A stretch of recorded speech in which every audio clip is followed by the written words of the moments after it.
So today, this is the second video I'm filming for the night, and I'm talking about arms. Okay? So look, man, as you can see, my arms are not that bad, right? But my arms used to be way smaller. And some of y'all are in the position right now where you're working out a shit ton of days, you're adding intensity, but you're not really seeing your arms grow. That means that you have a stubborn muscle, your arms.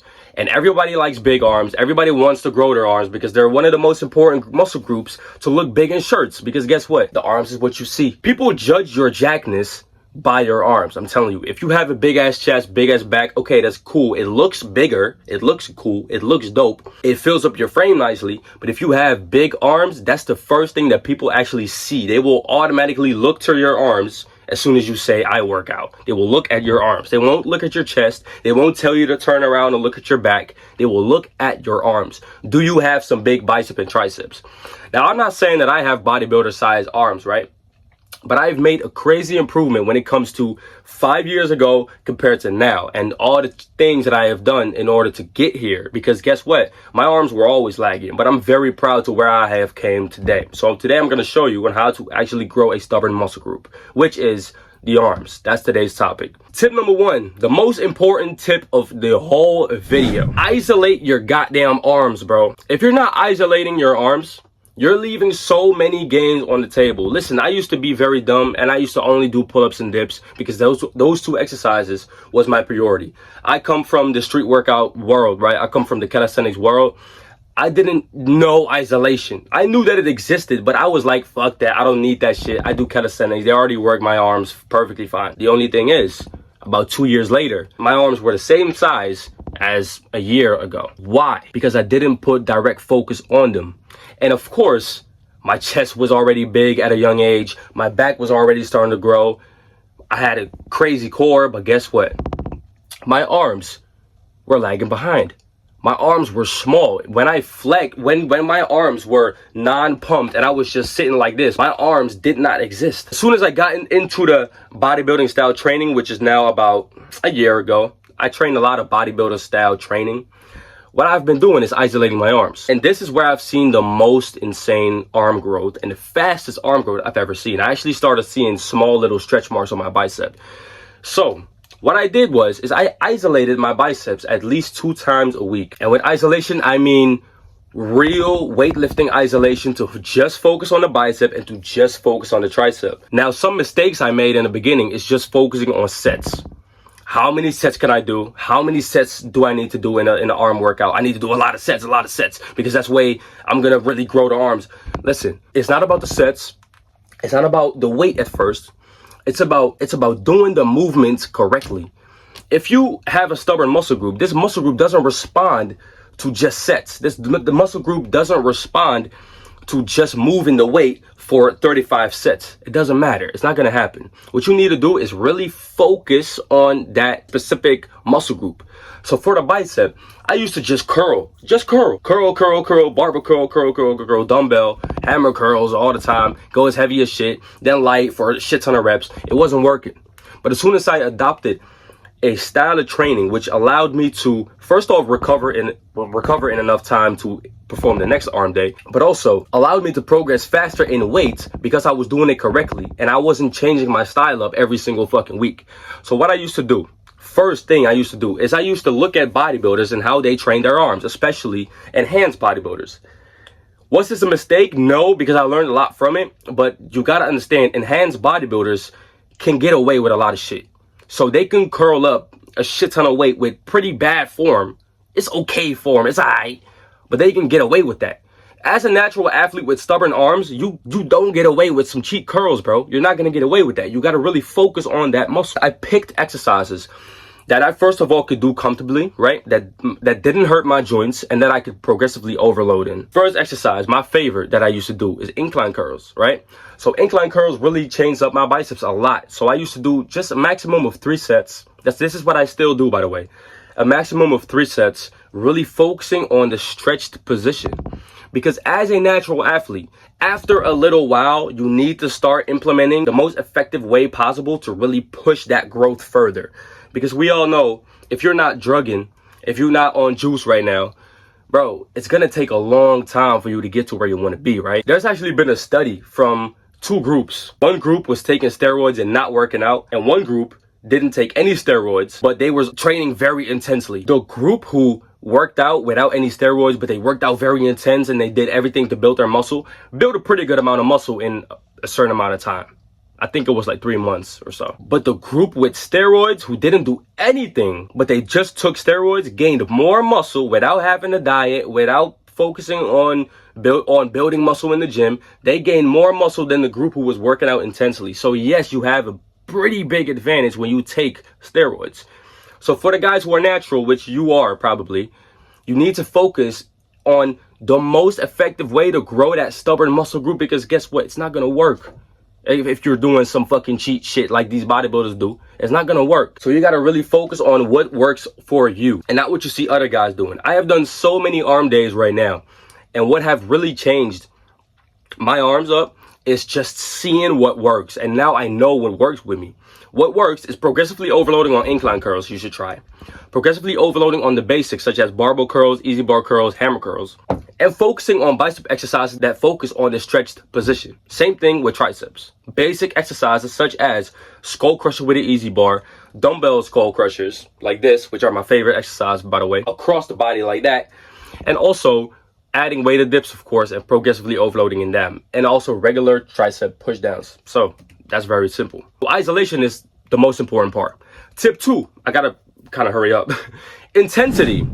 Intensity has to be part of your workout, bro. It has to be part of your stubborn arm day. If you do not add any type of intensity to your arm day, your arms are going to remain the same. Quick tips on how to improve your intensity, how you can up your intensity, is simply by adding intensity techniques. So let's say you do a set of barbell curls.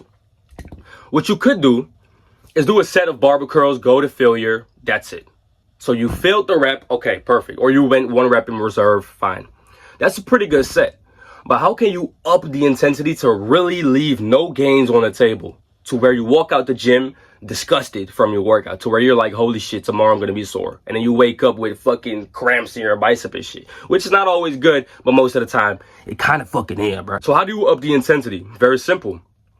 You have a couple of techniques that I always use on a consistent basis. I use this every single workout. First off, it's partial reps, right? That's the first one, partial reps. So after you've done a set of bicep curls or a set of dips or a set of pull-ups, add partial reps. Partial reps should be done at the lengthened position, because the stretch position is very, very, very, very, very beneficial. Especially with the bicep, they respond very well to stretched positions. And I can prove this to you by looking at gymnasts. Look at gymnasts, their biceps. A lot of people think that it comes from chin-ups. Oh, it comes from chin-ups. Their biceps are big from chin-ups. No, they're not. Their biceps are big from holding certain movements in a stretched position. Look at the iron cross. Or look at the planche, or look at the back lever. These are exercises, calisthenics exercises, that are putting the bicep in a stretched position. What is this gonna do? It's gonna grow the fuck out of your bicep, because the stretched position is the most important. This is why they have huge biceps. Now, this is what you can implement for yourself as well to grow them. After you're done doing your full bicep curls, add partials at the stretched, lengthened position. So boom, hit them only like this. Short at the top, short at the bottom of the movement, where the stretch is most active. Then third thing that you could do to up your intensity during a set is to drop the weight.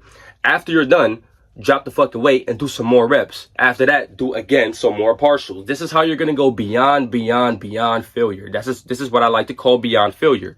You went to failure, now you're gonna go beyond it by adding techniques.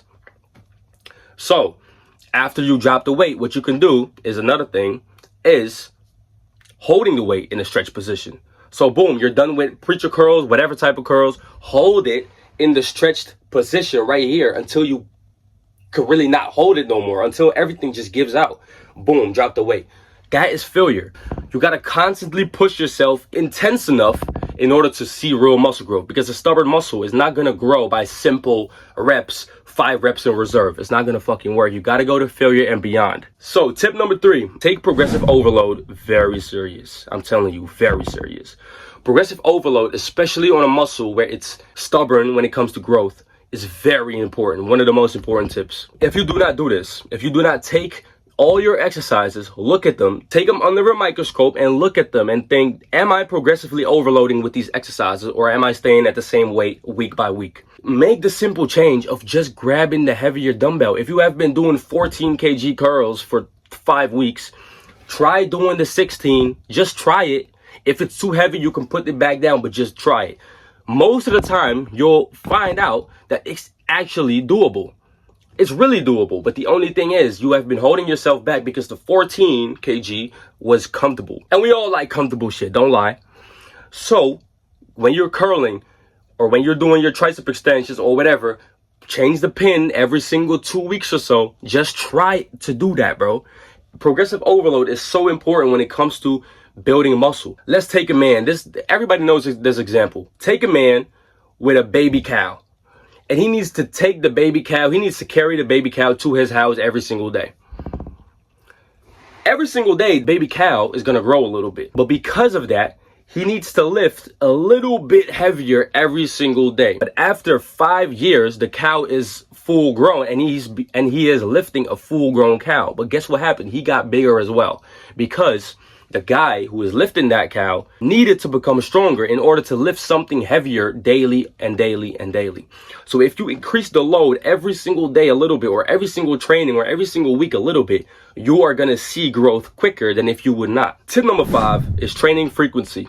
You need to be training your arms frequent enough in order to really stimulate growth to that muscle.